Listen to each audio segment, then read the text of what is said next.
갈라디아서 2장 개역개정일 14년 후에 내가 바나바와 함께 디도를 데리고 다시 예루살렘에 올라갔나니 이 계시를 따라 올라가 내가 이방 가운데서 전파하는 복음을 그들에게 제시하되 유력한 자들에게 사사로이 한 것은 내가 다름질하는 것이나 다름질한 것이 헛되지 않게 하려 함이라.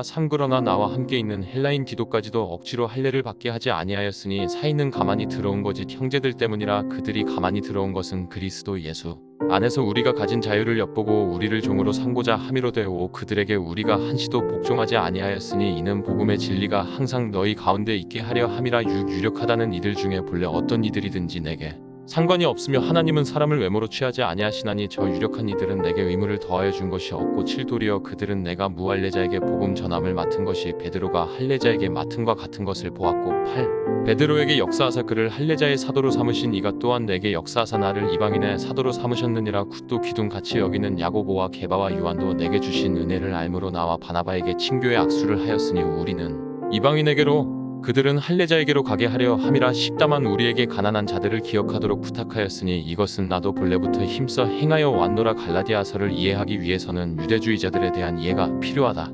위키백과 사전에는 이렇게 설명한다. 유대주의자 주디에서 잠모세의 율법과 같은 유대주의 관습과 의식들을 받아들인 기독교인들에 대한 용어이다.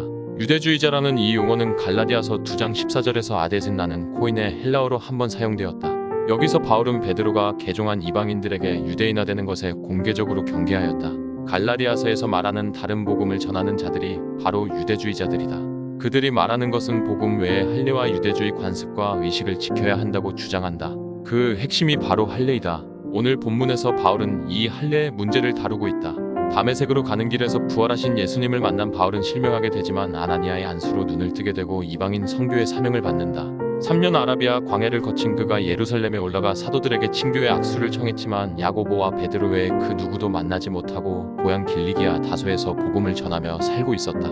그러던 중 이방인 교회를 대표하는 안디옥 교회가 탄생하면서 사도들은 바나바를 보낸다. 바나바는 다소에 있는 바울을 교육 목사로 임명하고 함께 안디옥 교회를 성장시킨다. 어느 날 성령님께서 담임 목사인 바나바와 교육 목사인 바울을 선교사로 불러 세우고 파송하게 된다. 그것이 1차 선교 여행이었다. 선교 여행 중 유대인 회당을 중심으로 유대인들에게 복음을 전했지만 그들과 함께 있던 이방인들이 복음을 믿게 되고 기독교인이 되었다.